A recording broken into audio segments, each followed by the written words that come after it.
ကယ်လိုရီကလည်းတစ်စုံလုံးကမှ10ကယ်လိုရီပဲပါတယ် ဒီမနေ့ကော်ဖီတောက်ရင်တွေးပြီးတယ်ဘလောက်ဆာဆာမဝရရရှိရင်အရန်ကောင်းမှာပဲလို့ ဘလောက်ဆာဆာမဝရရရှိလားဘလောက်ဆာဆာမဝရရရှိလားဘလောက်ဆာဆာမဝရရရှိလားဘလောက်ဆာဆာမဝရရရှိရဲ့လာနားတိုးခဲ့ငါပြောပြမယ် Okay let's make it အခုဆိုလို့ရှိရင်တော့ဘလောက်ဆာဆာမဝရရ3မျိုးရပြီ Rose နဲ့တူတူလိုက်လို့ကြည့်ကြရအောင် ပါဝင်ပစ္စည်း2မျိုးရဲနဲ့ blueberry ကိုလေးထိုးလို့ရတယ်ဆိုတာကိုသိလား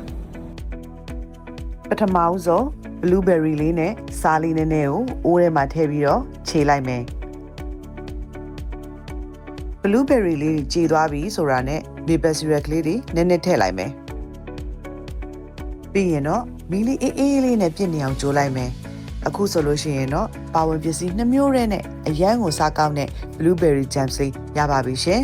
blueberry jam စီရလေသူတို့စခုနာတွက်ကြည့်လိုက်တာဒါလောက်တစ်စုံပေါ်မှာလေ10ကယ်လိုရီလောက်ပဲပါတယ်ပြီလားအဲ့တော့ပေါင်းမုံနဲ့တုပ်စားလို့လည်းရတယ်ဒါမှမဟုတ်ဘူးဆိုလို့ရှိရင်အေးတွေပြောတဲ့အခါမှာလည်းသုံးလို့ရတယ်သူကလေ ingredient တွေကလေ2မျိုးပဲပါတယ်လုံးဝလည်းအရန်ကိုလွယ်ကူတယ်ဘလောက်တောင်မှ healthy ဖြစ်လဲဆိုလို့ရှိရင်လေခလေးပစ္စည်းလေးတောင်စားလို့ရတယ်နောက်ပြီးတော့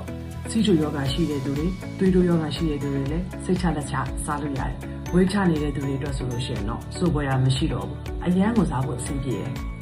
ကယ်လိုရီကလည်းတစ်စုံလုံးကမှ10ကယ်လိုရီပဲပါတယ်တကယ်လို့ကိုကအရန်တမန်နေဂျူးစီပါတယ်တောက်ချင်တယ်ဆိုလို့ရှိရင်ဒါလေးကိုရှည်သေးလေးရေခဲလေးနည်းနည်းလေးဖြော့သားလိုက်လို့ရှိရင် blueberry ဖြော်ရည်လေးရတယ်နောက်ထပ် recipe တစ်ခုကတော့ပါဝင်ပစ္စည်းက၄ခုပဲပါတယ်စားရတာလည်းအရန်ကောင်းပြီးတော့လုပ်ရတာလည်းလွယ်တယ်ဘာလေးလို့ထင်လဲခါရဒုစလေးပါအရင်ဆုံးကြက်ဥလေးလေးလုံးကို blender ထဲမှာထည့်ပြီးတော့မှွေလိုက်မယ်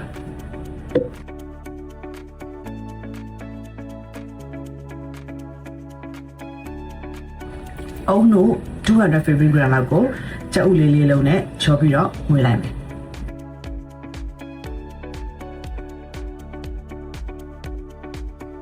အုံတို့လေးကြိတ်သွားပြီဆိုတာနဲ့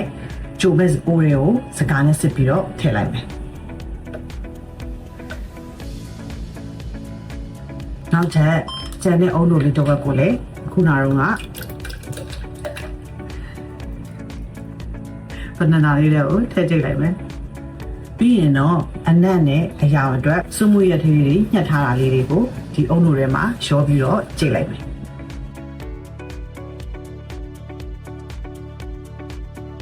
ခုဆိုလို့ရှိရင်တော့စွမှုရကလေးတွေကြိတ်ထားတာရပါပြီ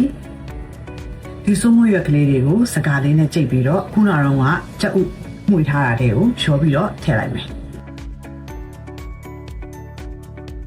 အမောင်လေးတွေအကုန်လုံးရှော့သွားအောင်လို့နောက်ထပ်တစ်ခေါက်စကားလေးနဲ့ထပ်စစ်လိုက်မယ်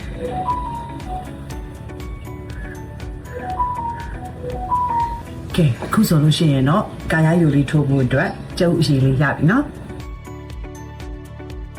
လန်ဒန်နဲ့ကြိတ်ပြီးသားကာယအရေးလေးတွေကိုအချိုရတာအတွက် maple syrup ကလေးအနည်းငယ်ရောပြီးတော့မှွေလိုက်ပါမယ်ညမှာအုံတို့လေးနဲ့ကြက်ဥလေးတွေကလည်း6လာပြီရေလေးကလည်းခန်းသွားပြီဆိုလို့ရှိရင်တော့ဘီးပိတ်လို့ရပါပြီပိတ်ပြီးသွားပြီဆိုလို့ရှိရင်တော့ခဏလောက်အေးခံလိုက်ပါမယ် jam steak တွေအေးသွားပြီဆိုလို့ရှိရင်တော့ blender တွေကိုထည့်ပြီးတော့ကြိတ်လို့ရပါပြီကဲအခုဆိုလို့ရှိရင်တော့အရှမ်းကိုစားကောင်းတဲ့ homemade kaya jam လေးရပါပြီ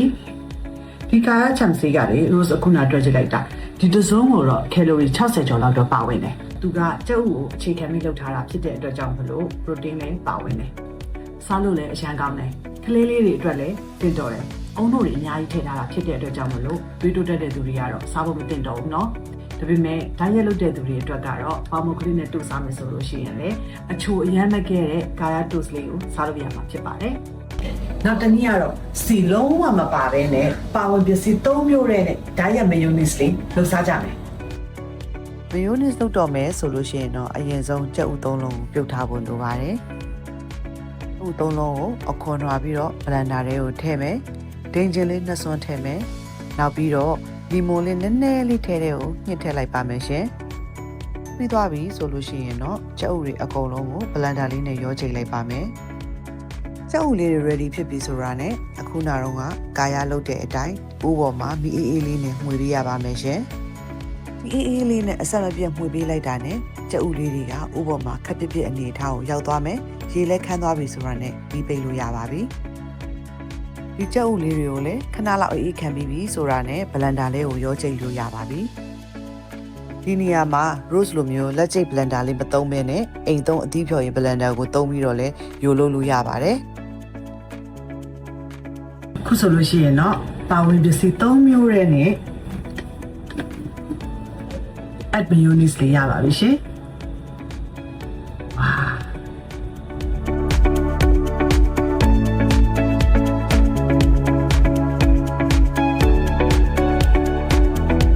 အခုဆိုလို့ရှိရင် rose story breakfast စားတဲ့အခါမှာပေါင်မုတ်ကလေးနဲ့တို့စားဖို့အတွက်ကိုကျမကြီးနဲ့နေလွတ်တဲ့ jam လေး3မျိုးရှာပြီနော်